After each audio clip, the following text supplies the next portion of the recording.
many years it's been now that I've been teaching meditation here. But in this class, we do a practice, and then I usually talk, answer questions. And over the years since I've been teaching here, I've been trying to get across what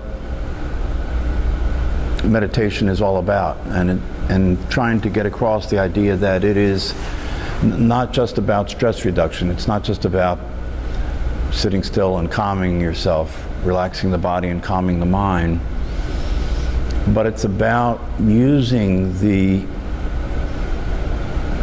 practice of meditation to learn about yourself, using the practice of meditation to find out who you are and find out what life is, so that you can be happy and so that you can be free from unnecessary suffering. And one of the things that is part of this teaching is that suffering, by definition, isn't necessary. Meaning that the way most human beings are experiencing life, the way most human beings are experiencing themselves, leaves them in a state where there is a constant dissatisfaction, a constant state of mind that is unsettled, that's restless, or worse, annoyed, angry, anxious, depressed. Even in good circumstances where you have no reason not to experience being happy because you have all your basic needs taken care of. You're not hungry, you have a place to sleep, you have all the basic things that you need, and yet life still appears to be negative. So the teachings that go along with meditation, that go back to ancient teachings, wisdom teachings, say that the reason that this is the case is because you are experiencing yourself to be something you're not, something that's limited, something that is afraid, something that is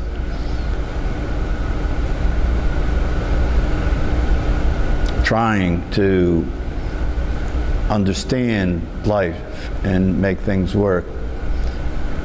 And it just seems to be the case that no matter what you do, it doesn't really work. It doesn't really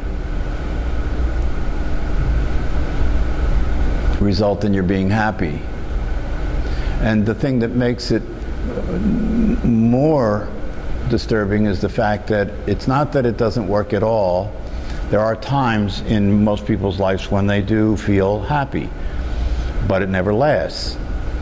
And then the question becomes, at some point, do you recognize the fact that the reason that it doesn't last is because you're dependent on the circumstances being right in order to be happy? In other words, happiness comes from outside of you. It comes from having something that you don't have. And yet, even though that is the case, every time you get that thing that you didn't have, whether it's money, whether it's a possession, whether it's a relationship, whether it's some circumstance, if you stop and you look at your life, you can see that it never works. It never works. A new car, a new relationship, a new house, all of those things people aspire to with the idea that that will make them happy. And it never does. And for most people, they never notice that it doesn't work and it's never going to work. So the question then becomes, is there anything else? Is there any other way to experience your life? And then it comes to be the case that if you start to really pay attention to what's going on, you start to see, and meditation can help in this, because in meditation you slow down and you stop, and it's an opportunity for you to look, because you're not engaged with you're just thinking all the time. In meditation you move your attention away from thinking, and so it becomes possible to be aware instead of just thinking, but to be aware and see things more clearly. And then it becomes possible to notice that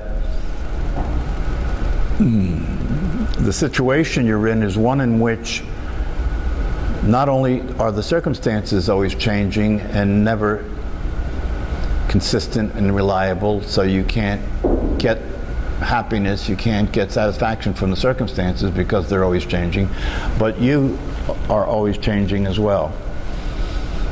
Your thoughts are changing, your feelings are changing, your body's changing. And so the whole thing is changing. Circumstances are changing. So the whole thing is unreliable. The whole thing is unstable. And so then the question becomes, is there any way to find stability and reliability? You know, the possibility is that it's possible for you to discover that you're not who you think you are. It's possible for you to discover that thinking is not the only way to experience your life. And it's possible to discover that there is a you that is not thinking, that never thinks, that will never think, that's always present, that is just satisfied, that is happy, it's just its nature. And we could say that this you is the truth, this you is reality, this is who you actually are. It is there before thought. It is there all the time. And it can be there, and this is what Brian was referring to, it can be there while thinking is happening, and the thinking that's happening is no longer going to determine the experience you're having, right? The thinking that's happening is no longer going to determine the experience you're having. And this is called going sane. You know, realizing that there is a you that never thinks, there is a you that doesn't have feelings, there is a you that is always present, that is consciousness itself, that is awareness itself. And if you discover this, and I say discover this because it's always there, it's always been there. Discovering it means maybe noticing it. If you notice this, that it's always there. It never moves, never changes, it is reliable, it is completely stable, and the best part is that it is you. The best part is that it is you. And so that's why in these teachings they say self-realization is the way to escape suffering, because that consciousness that is the truth, that is who you really are, just doesn't suffer. The one that suffers is the idea that you have about who you are. You know, the one that suffers is the person that you consider yourself to be, that's in the story called your life, right? That one is always changing. That one is unstable. That one is unreliable. And when that's all you could be, when that's what you thought you were and that's all you could be, then life was challenging and difficult. And nothing ever lasted that was good. And so at some point, you know, you get tired. You know, as you get older, you get tired. You get tired of looking forward to the next thing that's going to make you happy, or the next thing that's going to have your life work, or next thing that's going to make you comfortable, only to experience that it doesn't last again and again and again. And so at some point, I think at some point a lot of people, when they get further along in life, they get to a place that I call resignation. They just resign. You know, it's like I'm not trying anymore. You know, as I have lived my life, I kept trying to get something that would make me happy. I kept trying to be happy consistently. I kept trying to hold on to things that seemed to make me happy, and none of it ever worked. And so people get to a point where they're in resignation. In other words, they just go through the motions, they don't look forward to anything anymore. They're kind of just waiting for it to end. That's an unfortunate situation, and yet I think a lot of people are in that place. And the worst part is that they consider it to be reality. They consider it to be the truth, that there's nothing to look forward to. Life sucks and then you die. They consider it to be true, that there's nothing to really look forward to. It's just the way it is. Don't expect it to be different. Life is difficult. Life is suffering. Nothing ever works out. You can't trust anybody. You can't trust yourself. You can't trust life. And so you should just give up on the whole project. And just, get up in the morning, eat, do your best to stay comfortable and out of harm's way, and wait till it's over.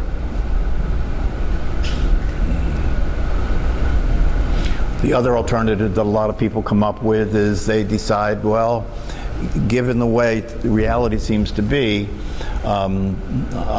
what I need to do is just use whatever means possible to escape from the experience of reality, to escape from the experience of who I am, and to escape from the experience of the way life is. And then what you have is prescription medication, right? Or what you have is alcoholism, or what you have is drug abuse. So people just keep self-medicating, and they keep taking things to alter their awareness, to sedate themselves, to tranquilize themselves, or they take mood elevators to change their mood. And again, that's more of the same in terms of being dependent on something outside of yourself, right? So that's kind of the way it is, that's kind of the what most people consider to be reality. However, there are these teachings that involve meditation that say that that's not the end of the story, that there is something else that's possible. And that something else that's possible is discover that you're not who you think you are, that you are actually free from suffering. All you have to do is notice it, and all you have to do is stop believing the thoughts about yourself. Stop believing the thoughts about life.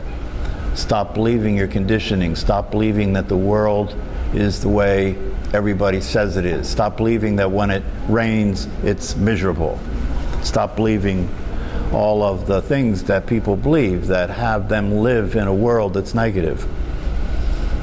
And that's not necessarily an easy thing to do, because your brain's programmed that way. Until you come in contact with this possibility, it seemed as though that was reality, that was the way it is.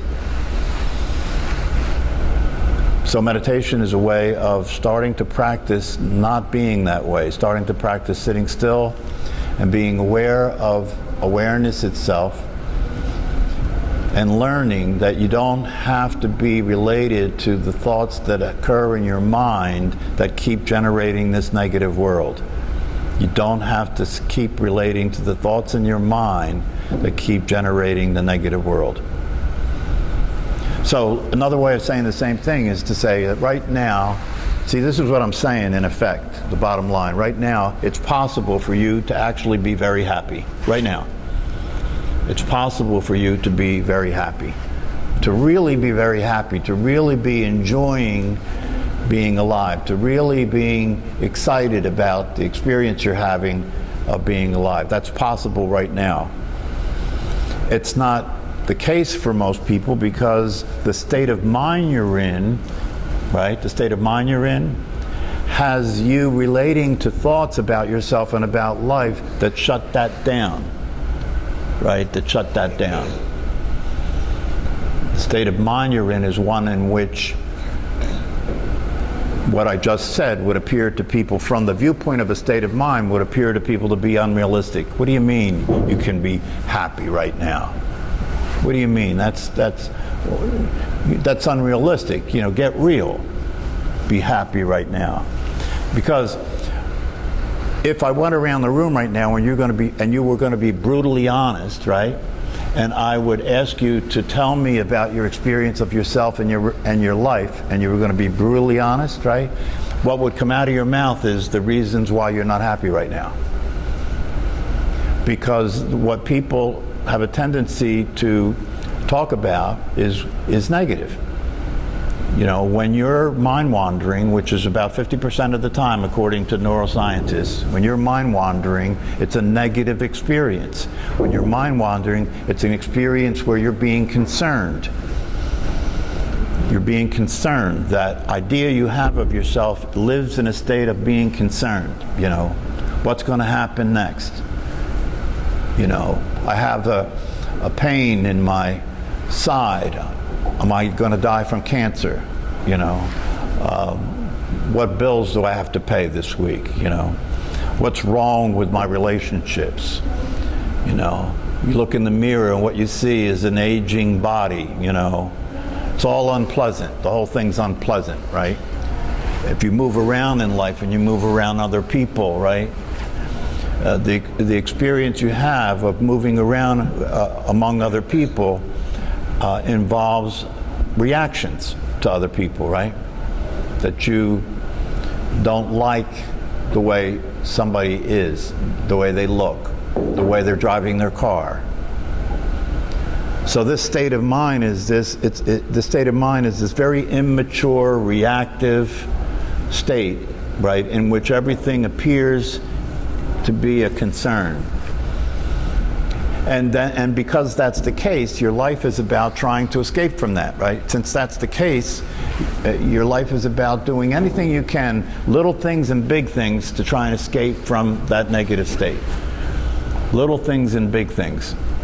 Having food, you know, to escape. Having diversions to escape. So life becomes about trying to escape from the reality that is a negative reality that we're all stuck in.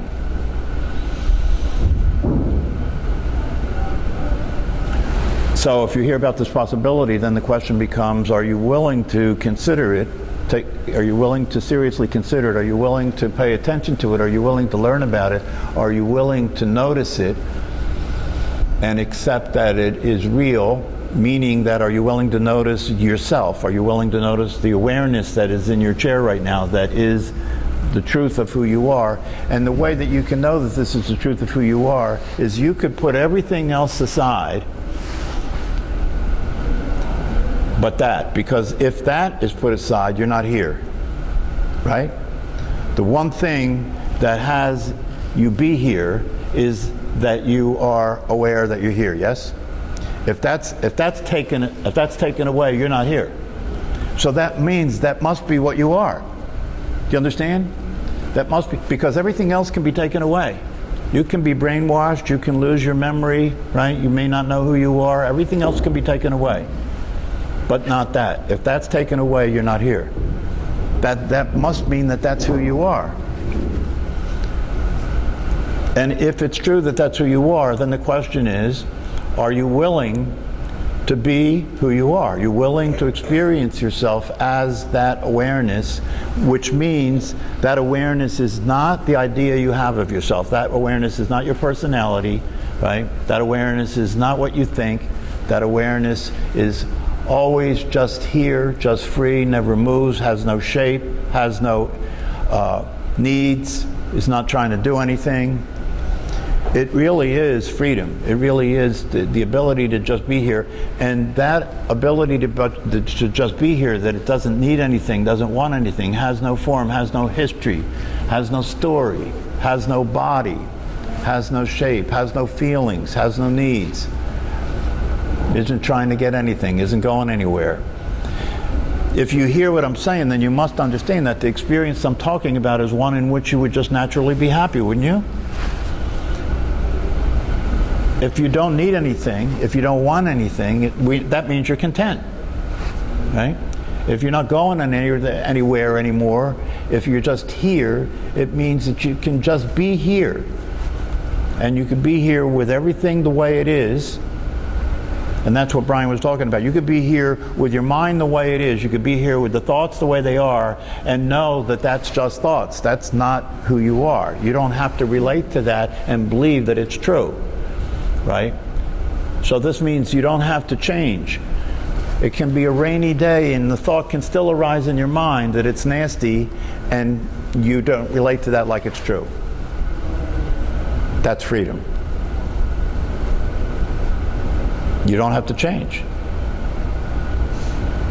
You can just see that thoughts are just thoughts and no longer automatically invest in them, no longer automatically believe in them, no longer automatically relate to them not like they're true.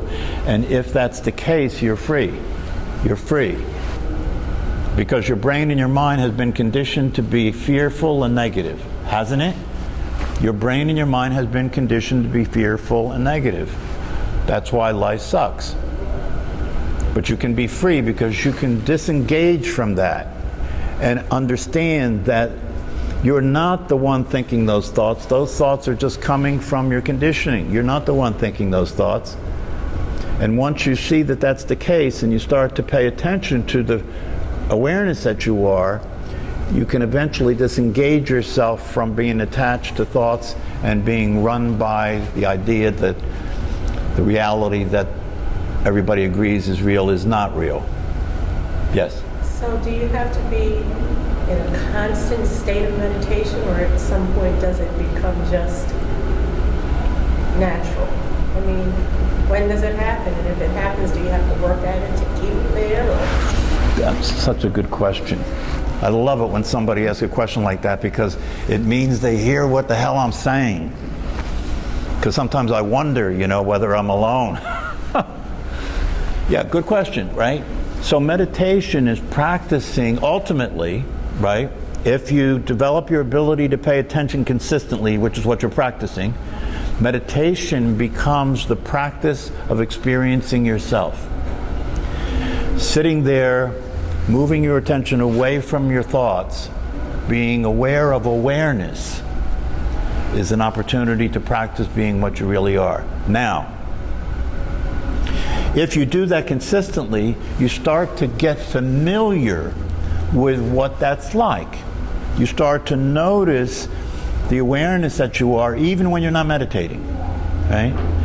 And ideally, and this is what was taught in the wisdom teachings, ideally, if you practice meditation the way it's meant to be practiced, and if you practice it in relationship to the teachings that go along with it, which have to do with learning about what you really are, ultimately the fulfillment of the practice of meditation is that it becomes irrelevant. Meaning that, yes, it is, you see, the reality of it is natural. To be what you are as awareness is natural. There isn't anything more natural than that. That's what you are. You are already that. You've never been anything but that. That's what natural is. It's natural. It doesn't require anything. You don't have to add anything to it. It's natural. It's the truth, right? So yeah, in time, by familiarizing yourself with the experience of the awareness that you are, see, and see, this is the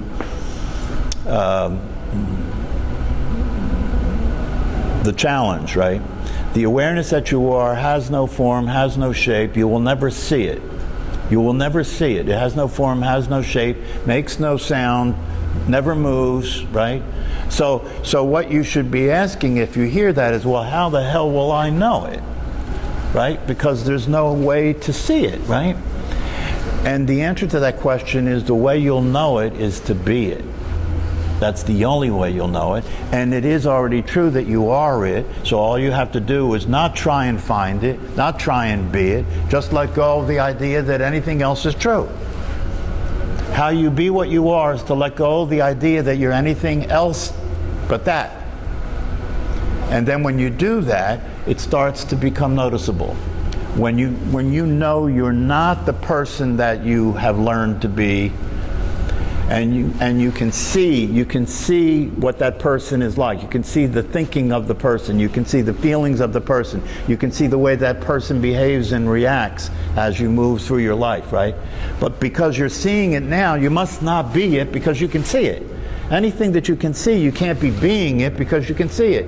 You follow what I'm saying? And when you can see what you're not, right? Because before you learn about this, you can't see what you're not. You think you are that. It's, you know what I mean? You're not seeing it, right? One of the things that happens in psychotherapy when you work with people, when I work with people in psychotherapy, I'm helping them to recognize who they're being as a personality. I'm helping them to see it, right? See it with more objectivity, you know, see it without identifying so much with it like that's me, and because that's me, what that thinks is true and right, and it's me against the world, and I have to take care of myself, I'm number one, you know, that's the ego, right? Me against the world, I have to take care of myself, I'm number one, everybody else, you know, I have to protect myself from other people, I have to protect myself from situations, and this is how I have to move through my life. I have to try and be secure somehow. I have to try and get the things that I need to be happy. I have to try and control everything. When you can see that person that's that way, then you're not that person anymore. You're seeing it. And that's how you experience being what you are as awareness. And that's the difficulty, right? That's why it takes some time and some practice and paying attention and learning about these things. You know, I just released my second book. It's on Amazon now. It's called Dying to Live, right? And the title of the book has a double meaning, right? On the one hand, it means that, you know, when you're dying for a cup of coffee, right? You're dying, you know, that you want something badly, right? You're dying for it, right? That's one meaning. And the other meaning is dying to live means dying as who you thought you were. Let that die so that who you really are can live, is the other meaning. Right? And so what the wisdom teachers tell us is die as soon as possible. Don't wait for the body to die, you know. Die as soon as possible. Let who you consider yourself to be dead. Let it die. And that's not that difficult, right? Because it's who you consider yourself to be is nothing other than an idea. Doesn't exist any other way. The awareness that you are is real. It does exist. It is actually there. It does exist. But who you think you are, that doesn't really exist. It's just an idea. And so to say die before you die, all that means is recognize that who you thought you were isn't real. That's its death. When you thought it was real, you were being something that didn't actually exist. When you thought it was real, you were being the idea that you have about who you are. And that idea you have about who you are is inconsistent and unreliable and unstable. And it can't be happy. It can't ever succeed in fulfilling on the possibility that life is. It can't do it. But the possibility that life is can be fulfilled on if you let that go, let that die, and allow yourself to experience the truth of what you actually are. Now that doesn't mean that you won't have a personality, but you won't be being that personality anymore, right?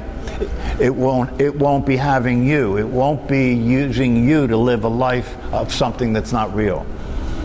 That's the whole freedom, is to discover that you still may be being a personality in the world. I mean, that's your piece on the game board, is your personality, right? Your body. But you know that that's not what you are, right? So you don't take that seriously anymore. You can start to laugh at yourself. Well, what you have to discover, you know, is that that who you think you are will sneak back into the scenario. If you slow down and you start to pay attention, this is very insidious. Who you think you are is not going to let go and just let you be free, right?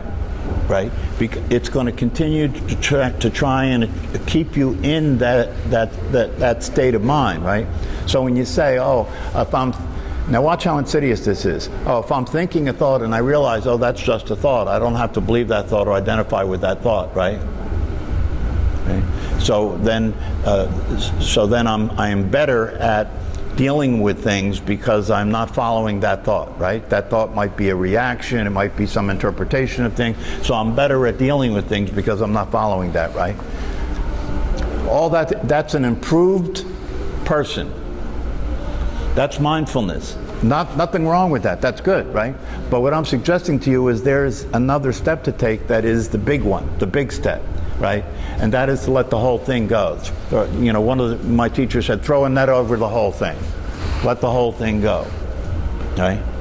If you let the whole thing go, what's there is an experience of freedom. What's there is an experience that the whole idea of relating to thoughts as a way of living my life is no longer what's giving me the experience I'm having. So you have to stay with this. You have to stay with this. There's more to go, right? And when you get the more to go, right, you get to a place. How can you tell when you're experiencing the truth of who you are? There are no questions. Everything is obvious. If there are questions, it's because you're in a state of mind that's still trying to figure this out. There's nothing to figure out. Yeah. Do you still hear those thoughts? Yeah, of course. It's just almost meaningless. Well, the meaning, see, this is interesting. The meaning they have once you wake up is they're supporting you in staying awake because they're calling you. Oh, listen, here, you don't believe that thought? Try that. How about this? All right? You think that's just a thought? How about this one? You see what I'm saying? Your mind will start presenting you with whatever thoughts will attract your attention. Why? Because it's trying to get you back to being a person, right? So when you wake up and you understand that, this is the test. This is when you go through the test, right? 40 days and 40 nights. This is when you go through the test, right?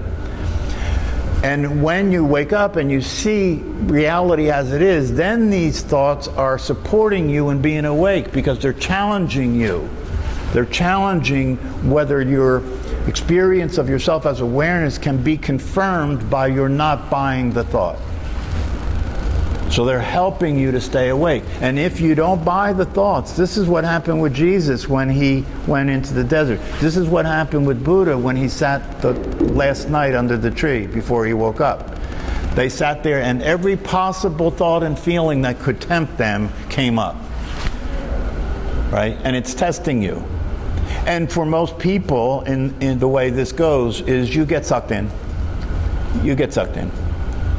And then at some point you realize you were sucked in, right? Because your life, see, the way you can tell you got sucked in is your life starts to suck. You know you got sucked in because your life starts to suck. And that's not reality. So when that happens, that's like a tap on the shoulder, like, wait a minute, you need to stop and check out what's going on right now, right? Because you obviously bought some thoughts or feelings, right, and considered them to be true and real, and now life sucks again, right? But if you understand how it works, you understand that this is good, this is a test, this is going to keep making you prove the truth about yourself. And if you do it consistently enough over time, right, then the challenge will stop.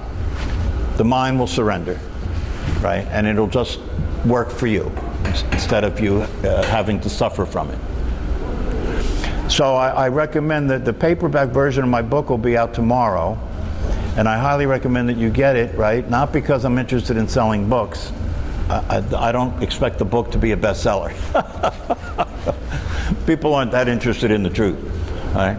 But I recommend that you get it so you can have in one place an overview of this whole teaching from A to Z, right?